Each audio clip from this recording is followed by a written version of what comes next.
So today I thought I would answer a question from my lovely friend Miranda.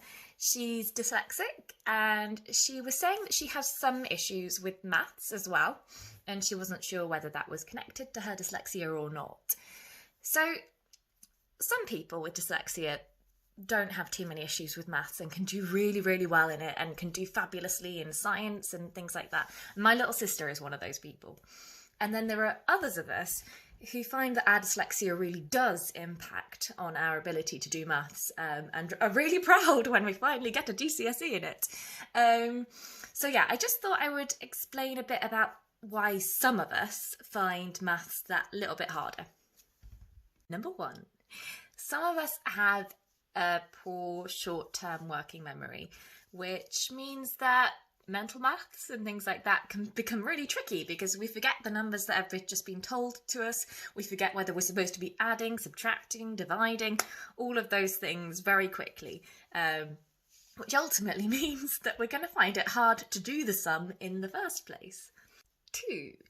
We have issues with sequencing, which means that sometimes we switch numbers around or miss things out, or just our brain doesn't see what's actually written down, which can mean that we do a sum perfectly, or at least we think it's done perfectly, but what we haven't realised was meant to be 35, we've read as 53.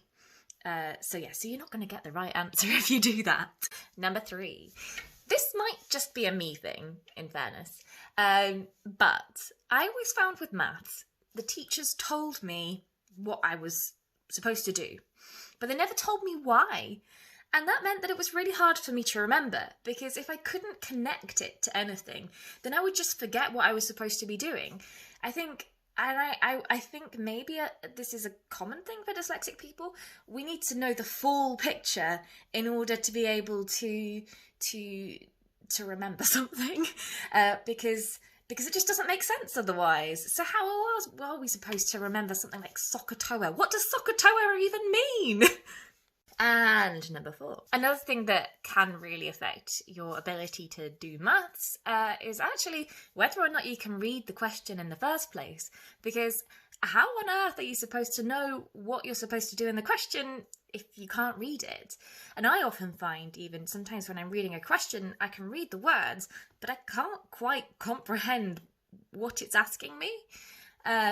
So yeah, that's another biggie. So, to conclude, I would say, Miranda, that yes, your dyslexia and your maths ability might very well be connected. But you know, we have things like computers and calculators now, so not being good at maths is really not going to be the end of the world for us. And we have other talents that the world needs, so let's just leave maths to the people who are really naturally very, very good at it anyway. All right, I hope you all have lovely days. Bye-bye.